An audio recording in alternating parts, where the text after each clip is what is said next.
Hey everybody, welcome back to Mix Music Analog and mixmusicanalog.com, and here on the YouTube channel. And this time out, we do something a little different, something a little special.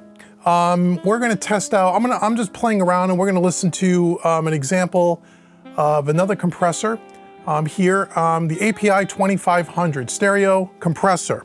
Now, this is a little unique in that one of our followers and friends, which I'm going to introduce you to in a minute here, actually loaned this to me, sent this to me, follows our channel on a live stream, says, hey Dave, if you want to check out the AP 2500, I've been talking about it a little bit, and you wanted to see how it sounds in your studio on a couple of different things, I'll send it to you between projects. You can borrow it and then send it back to me, which is so cool. We'll talk about Chris in a second. I want you to check out his website and such.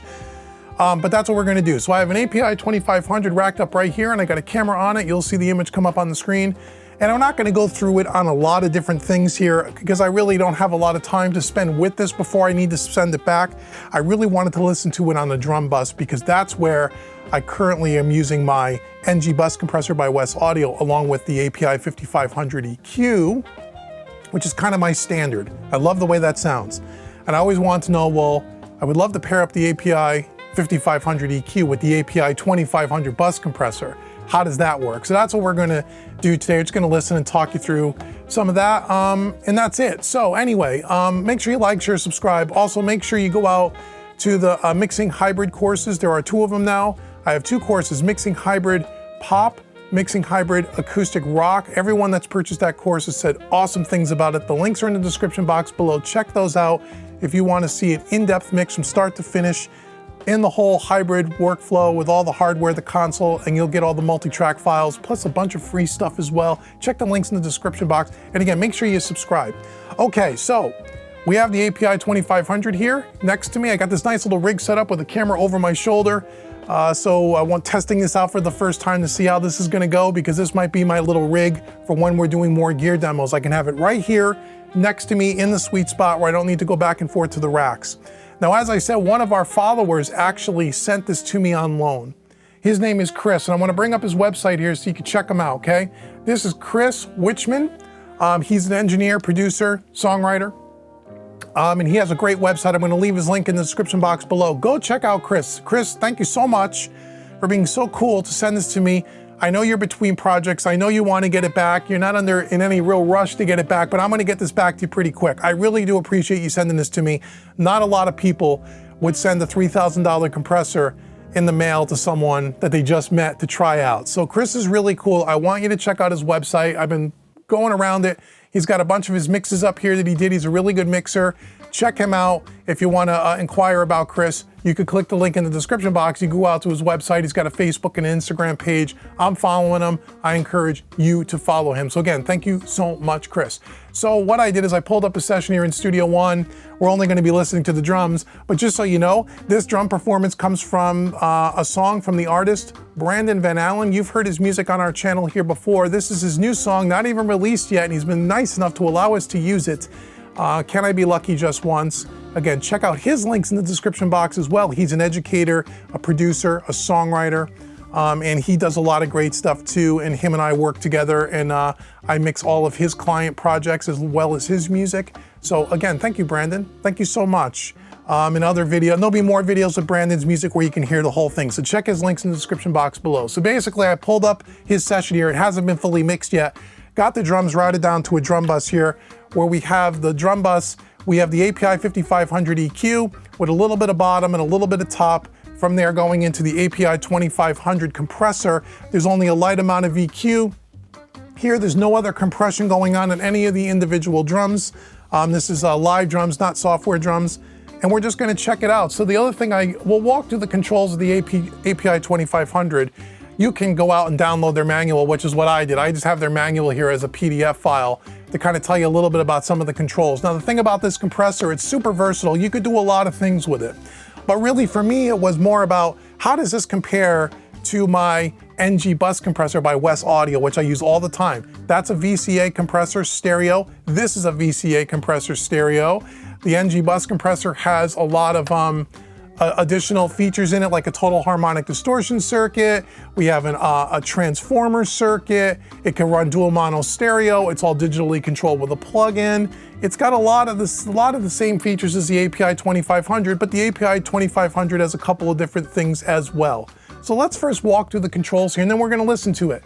And I'll timestamp this maybe below, so if you just want to go right to the listening example, you can. But if you want to learn a little bit about the 2500 by API, here's a good way. So let me pull up the manual here. So let's start over here on the left-hand side. It's pretty straightforward. We have our threshold control, attack ratio, and a release. Now our release can be done in, these are all stepped increments, which is what the API is all about. All of these are stepped, except for the thresholds variable, but our attack and release is stepped. But then next to the release, if you bring the release, the stepped control all the way down clockwise, you also have now a variable release control here as well, which is pretty cool. So if you want to dial in your release a little bit more accurately, you can do that. That's the compressor section. Now in the middle section, which makes this compressor kind of unique and what the API thing is known for, is the tone section. So the first thing you have is a hard knee, a medium knee, and a soft knee. Okay, so that's pretty, pretty self-explanatory. But then they have their patented thrust circuit, which has normal, medium, and loud. And the thrust circuit, again, if you want to know all the little dirty details, go read the manual. But basically what it does is it puts a high-pass filter at the input of the RMS detector circuit, okay? And it limits the response to the lower frequency. That's what the thrust does, okay? In normal mode, there is no filter in the 2500, the API 2500, will compress like most other compressors on the market. So when you're in normal mode, there's no filter that's added, okay? When you're in medium mode, in the middle section there is a slight attenuation of the low frequencies and a slight boost of the high frequencies, with a flat mid-range affecting the signal going to the RMS detector. So there's a slight attenuation of the lows, a slight boost in the highs, right? So a cut in the lows, boost in the highs, and a flat mid-range, okay?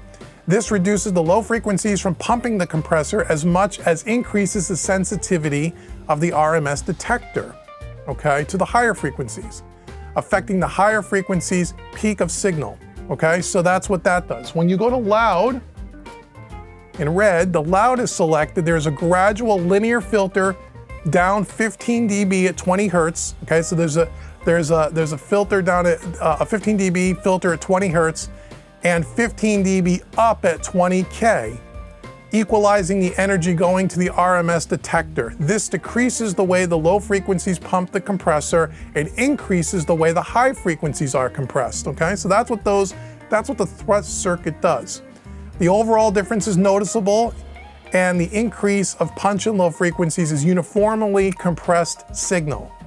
It is a little more of a punch switch. So basically what you can do is, depending on your source material, you can cycle between them and you can hear the way the filters are affecting the way the compressor reacts, and we'll do that, okay? Then next to that, we have our type. We have a new style and an old style, okay? So the type selection sets where the signal for the RMS detector comes from. In new mode, the compressor works like most newer type compressors and most VCA-based units, okay? This is called feed-forward compression, where the RMS detector sends the signal to the VCA that is an exact ratio of the desired compression, set by the ratio control, okay? That's what the new feed-forward is. When the old position is selected, that's new, that's old, okay? When the old position is selected, the RMS detector gets a signal from the output of the VCA and feeds the VCA signal based on the set ratio for that signal. This type of compression is called feedback. So the old is called the feedback style compression. The new is called the feed-forward style compression, okay? And this is how an older API 525, 1176, and 660 type compressors worked. So basically, the new mode is a harder style compression. The old mode is more of a smooth style compression, okay? So again, it just changes the way the signal is fed So there's a little bit of a different way the compressor reacts, okay? So that's the tone section. And that's what makes this compressor sought after, because you have these different controls in the way this works, different from most other kind of compressors. You have a little more flexibility in the way you can choose for the compressor to react. Okay, now next to that you have the link here. The link will set the control between the left and right. Okay, most compressors allow 100% linking between the channels. The API 2500 allows for linking starting at independent, which is 0, all the way up from 50 to 100. So you can compress the left and right differently in the way it reacts. Okay, for now we're gonna leave it all the way at 100%, just to keep things simple. Next to that, we have a shape control. We have a low pass, a high pass, or a low and high pass. This control adjusts the shape of the link control voltage mixing. Say that 3 times fast. There are 2 filters, a high pass filter emulating the lows and a low pass filter emulating the highs, and a combination of both filters creating a band pass filter. The value of the circuit allows the link control voltage to not exclude certain frequencies, such as low frequencies at the end of each channel, preventing low frequencies from linking from the left side to the right side. When different combinations of the filters are used, sounds like percussive instruments on one channel will not couple to the other channel, causing it to compress. So again, I know it sounds a little bit like you gotta be a scientist to figure it out, but basically what it's doing is it's putting high pass and low pass filters in, and again, it's changing the way the compressor actually reacts. And then you have an input-output switch here. We have a bypass button, and then we have a gain switch here, which you can have where it's automatically will auto gain, I believe it is. And then you have a variable gain where you can manually change the gain. And then you have your 2 meters here. Okay, so that's what this thing does. So let's listen to it. So basically all I have right now is just a loop of some drums, quick balance, quick EQ, quick panning. Let's listen to this. I'm gonna start off on the, let's start off on the old style compressor here. We'll start with everything on normal for the tone circuit. We're gonna do about, let's see, a slow attack time on drums here, pretty fast release. We're gonna do about a 2-to-1 ratio here. And I got it on the variable release to do a pretty fast release. And let's just see what it sounds like. Let's compress a few dB and see what's doing. Here we go.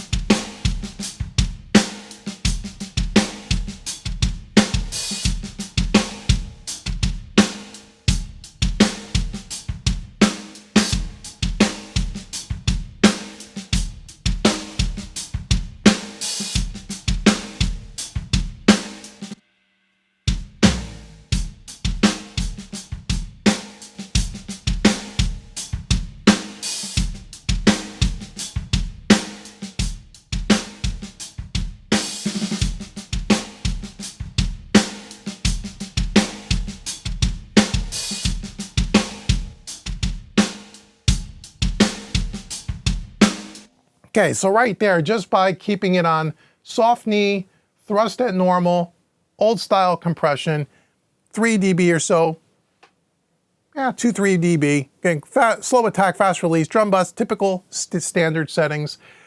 You obviously hear more energy in the snare, more in the kick. It just brings the whole drums to life. It opens up a little bit. Again, what I'm thinking in my head is, how does this compare to that West Audio NG bus compressor? Very similar sounding, which is great. Sounds great. Sounds really, really good.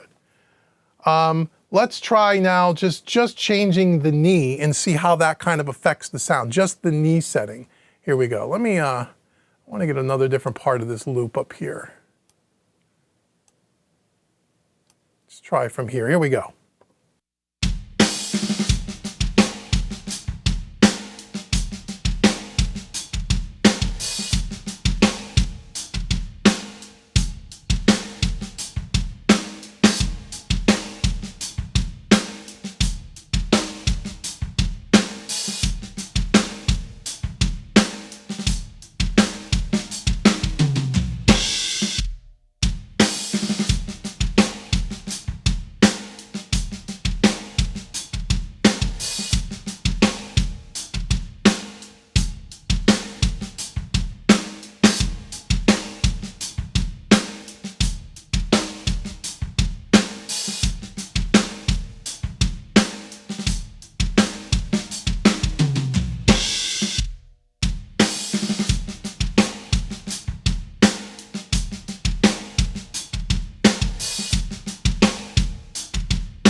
So it seems to me when you're moving the knee setting around, when it's on soft, it's the least amount of audible compression to me. It's a lot more subtle. Hard is a little bit more, a little bit more extreme. And then the medium, at least on this particular little loop here, seems to be something that I like. I kind of like it on the medium setting here. Let's try the thrust now. The thrust has been on normal this whole time. Let's keep it on the medium knee, and then let's move through the thrust settings and just see what that does. Here we go.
So again, I kind of like it on the medium setting myself. You'll see when we go to loud how much more compression that you're getting. The lows are affecting that compressor a lot more, which gets to be a little bit too much for me in this particular case. But I kind of like, and then when you're on the normal, there's no filter engaged in the normal. So it's really the loud and the medium, and I kind of like the medium, I think. Let's listen to that again, and we'll keep bypassing and coming back and forth so you can hear the difference.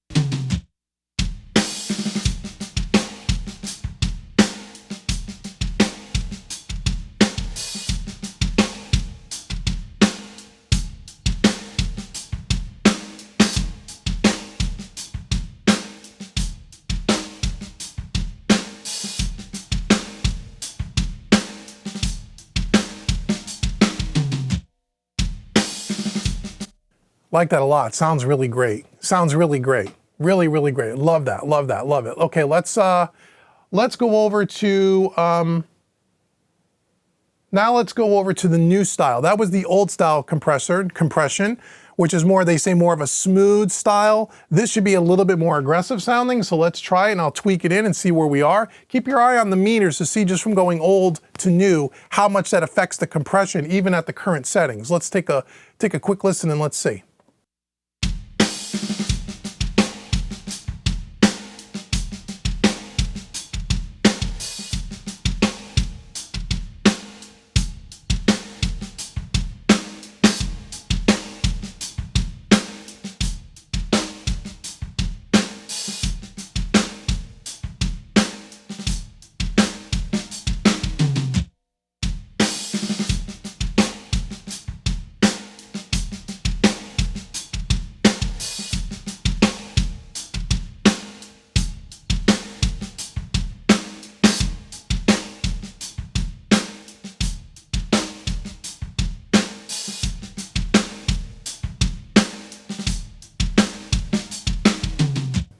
I kind of like that. I kind of like that a little bit more than the old style.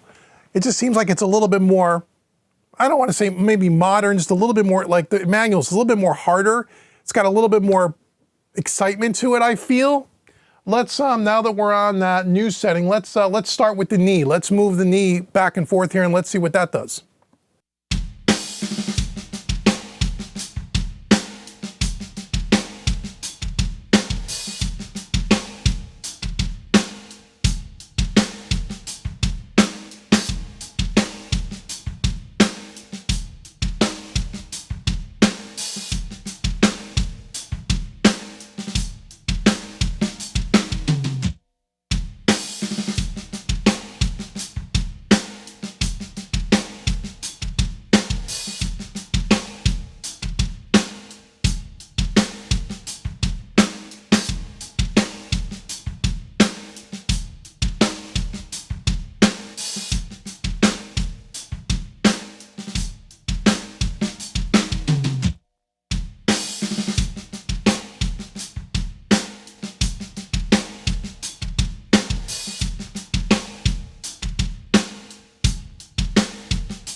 So there you go. So there, I kind of like the medium setting.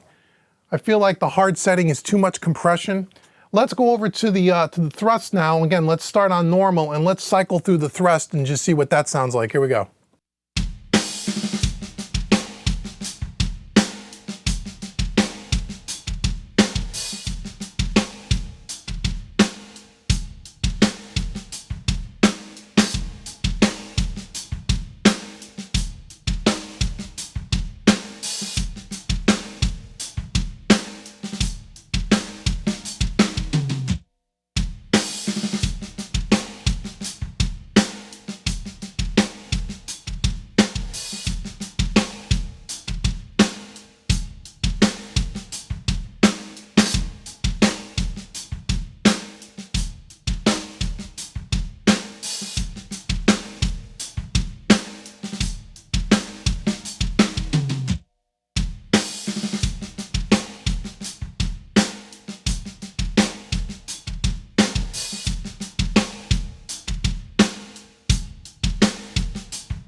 So there it is, and kind of in context with the bass and some acoustic guitars as well.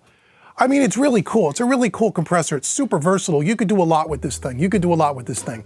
But for the question for me is, and with my limited time with this, and I could spend more time with it and dial it in a little bit more, but just again, for the purpose of this video, again, this is not a full-on demo where we're gonna listen to it on a bunch of different sources. That's not why I borrowed this from Chris. I just wanted to see how this would compare and how do I feel about the sound compared to, again, my Wes Audio NG bus compressor. And I gotta say, they're very, very similar. I don't think this is any better than the Wes Audio NG bus compressor. I don't think that Wes Audio is any better than this. I think they do sound very similar in that they're both VCA styles. They both have some really cool stuff in them. This has a couple of features with the thrust circuit that something like the Wes Audio doesn't have. However, the Wes Audio has an iron circuit. It has a total harmonic distortion circuit, which this doesn't have, although this does have transformers in it. So they're very similar, but they're both of those compressors are very flexible as well. That can be used on a lot of different things. Now, I know some of you would say, well, you know, Dave, even though you may just as much like your Wes Audio compressor on drums with your API 5500, this thing would be really cool on like the master bus, the stereo bus, which is probably true. And if I had more time to spend with it, maybe I would be able to do that. Not in this video. But honestly, I gotta be straight with you. I love the SSL bus compressor in the console.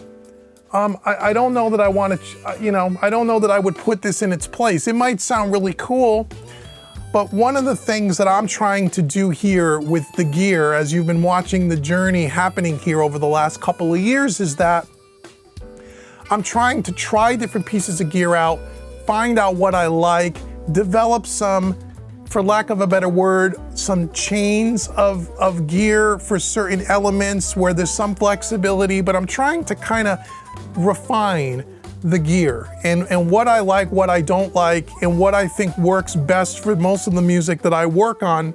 And although I have a ton of options over there in the racks, having options, but not having too many options. You know what I mean?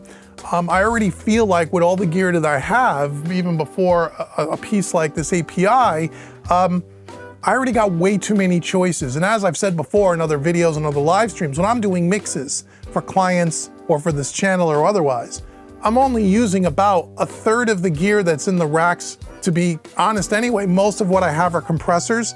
I have some EQs, but most of my stuff is compressors, different styles of compression, different flavors of compression, which is cool. But what I find is, and as I work more and more in the analog domain, because the console is doing so much of the heavy lifting on the front end, I find myself doing way less processing with hardware as I would have with plugins. You know what I mean? With plug-in compressors and EQs. So therefore, I want to limit my options. I don't want to have to every time look at the rack and try to figure out, well, what do I want to use today? You know, where is some of the traps you fall in when you work only with plugins? You could have some of those kinds of issues. I wanted to kind of refine this, and that's one of the reasons why a lot of you ask me about, oh, are you going to get more racks, Dave? The racks are full. Are you going to buy more racks and you get more gear? And the answer is no. If a new piece of gear comes in here, like if I went out and bought this API 2500, oh, by the way, this is the 2500, the 2500 Plus, which is the newer version of this. The only difference is, from what I understand, is it has a wet dry knob, blend knob, which this does not have. Forgot to say that earlier.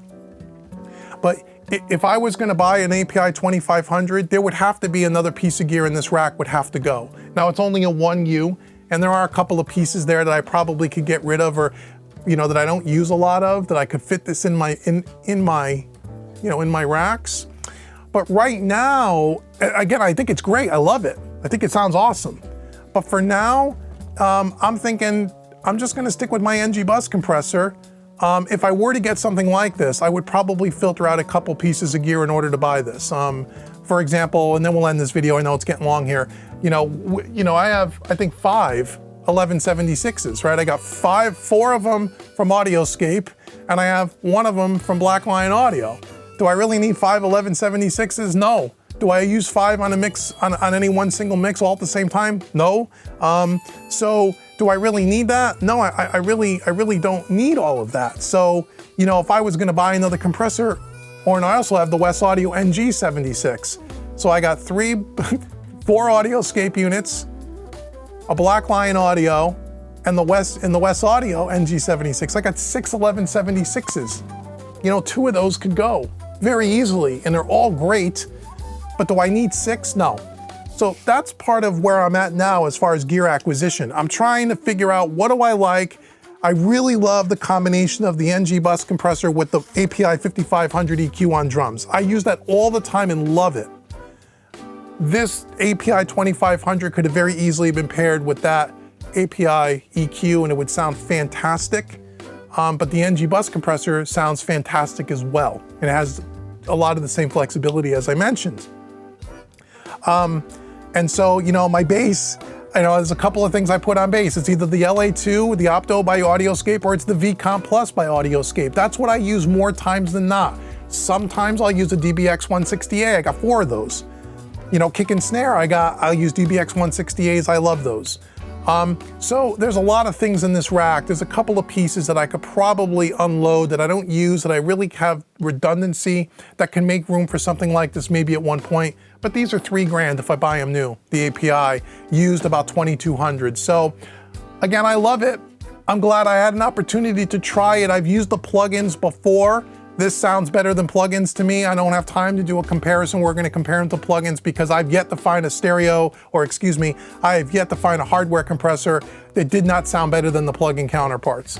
So we're not gonna do that in this video. But anyway, that's a look and a listen quickly as I'm just experimenting. I thought I would turn on the camera of the API 2500. Again, thank you so much, Chris, for loaning it to me. It was really, really cool of you, brother. And again, I want you guys to go check out his website, show him some love and say thank you, because he didn't have to do this. And it's very cool of him to go ahead, pay for the shipping, do all of that, ship it to me, just so I could try it out for this video. I really do like it.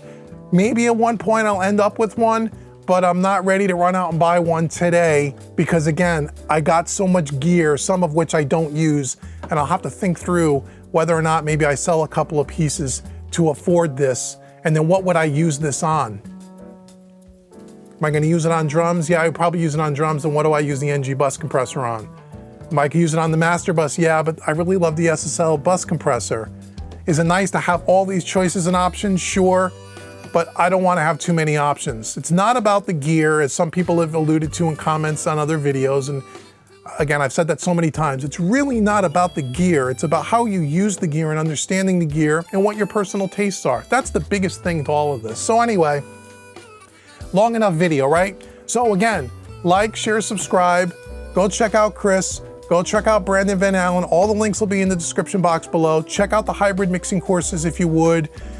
Hey, let me know what you thought about the API 2500, and until the next video, I've been Dave with Mixing Music Analog and mixingmusicanalog.com. Thank you so much, everyone, for watching me today, and I'll see you guys in the next video.